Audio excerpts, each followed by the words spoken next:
ایک شخص نے سوال کیا ہے کہ جیسا کہ ائمہ کرام رحمہ اللہ کے فضل سے جنتی ہیں، اگر ہم کسی ایک امام کے پیچھے لگ جائیں تو کیا ہم جنت میں نہ جائیں گے؟ کیونکہ جو علمی تحقیق انہوں نے کی ہے ہم تو نہیں کر سکتے۔ ڈاکٹر صاحب حفظ اللہ اس کا جواب دیں گے۔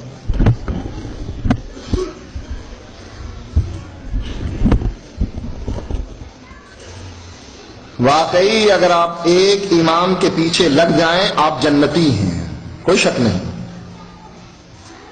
اگر آپ ایک امام کے پیچھے لگ جائیں آپ جنتی ہیں، کوئی شک نہیں۔ لیکن وہ امام، اس کا نام محمد الرسول اللہ، جو فرماتا ہے من اطاعنی دخل الجنہ، جنت دینے کا سرٹیفکیٹ محمد الرسول اللہ صلی اللہ علیہ وسلم کے پاس ہے۔ اگر کوئی اس امام کے پیچھے چلے جنتی ہے، کوئی شک نہیں۔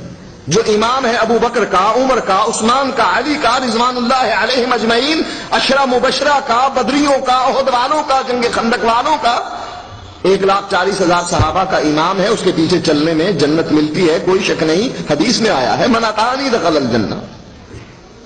لیکن جس کے بارے میں آپ کا خیال ہے کہ ہم خود ایک امام بنائیں اور اس کے پیچھے چلیں، اللہ نے گارنٹی اس کی دی ہے کہ اس کے پیچھے چلنے پر جنت ہے، اور اللہ کے نبی نے اپنے بارے میں خود کہہ دیا من اطاعنی دخل الجنہ ومن عصانی فقط ابا۔ میرے پیچھے چلا بلال، صہیب اور باقی صحابہ جنت میں گئے، اور میری راہ سے اختلاف کیا میرے اپنے چچا نے، ابو طالب نے، آپ نے فرمایا میرا رب اس کو جہنم میں آگ کے 2 جوتے پہنائے گا، اس کا جسم محفوظ ہوگا آگ سے، لیکن ان 2 جوتوں کی وجہ سے اس کا دماغ ایسے کھولے گا جیسے چولہے پر ہنڈیا کھولتی۔ اس امام کے پیچھے چلو جنت ملے گی، حقیقت ہے، کتاب و سنت کہتی ہے۔ لیکن جس کے بارے میں تم کہتے ہو کہ اس کی تقلید کرنا، اس کے پیچھے چلنے میں جنت ملتی ہے، کس نے کہا؟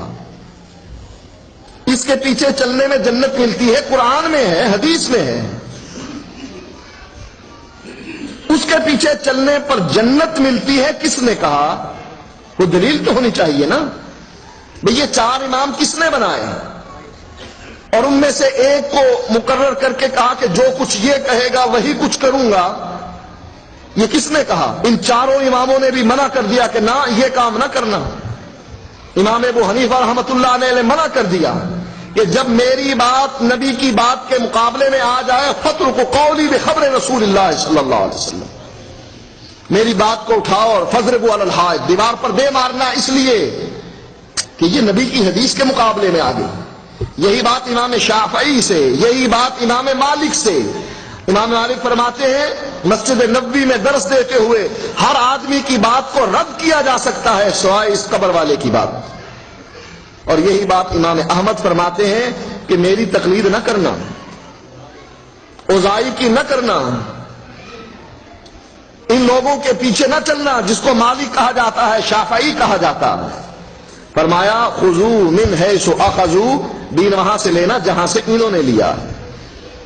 دین کا سرچشمہ یا کتاب ہے یا سنت ہے، ان 2 چیزوں کو 4 اماموں نے کہا کہ ہماری تقلید نہ کرنا۔ اب تقلید جو قطعاً حرام ہے وہ یہ ہے کتاب و سنت کچھ کہتی ہے اور امام کچھ کہتا ہے۔ اگر کوئی شخص کتاب و سنت کے مقابلے میں اپنے امام کی بات اور اس کی آراء کو ترجیح دیتا ہے، اللہ کی قسم ہے کہ یہ انسان کبھی جنت میں نہیں جائے گا۔ سن لیجئے بات، جو آدمی کتاب و سنت کے مقابلے میں اپنے امام کی بات کو ترجیح دیتا ہے وہ آدمی کبھی جنت میں نہیں جائے گا۔ کیوں؟ قرآن کہتا ہے من یشاقق الرسول من بعد ما تبین له الهدى ویتبع غیر سبیل المؤمنین نولہ ما تولی ونصلہ جہنم وساءت مصیرا۔ کسی کو مسئلے کا پتہ نہیں لگا، علیحدہ بات ہے، لیکن مسئلے کا پتہ لگ گیا کہ مسئلہ یہ ہے، اللہ فرماتا ہے جو مسئلے کے پتہ لگنے کے بعد پھر رسول کی مخالفت کرے وہ جدھر جاتا ہے ہم جانے دیتے ہیں، وَنُصْلِيهِ جہنم، ہم اس کو قیامت کے دن جہنم میں داخل کریں گے۔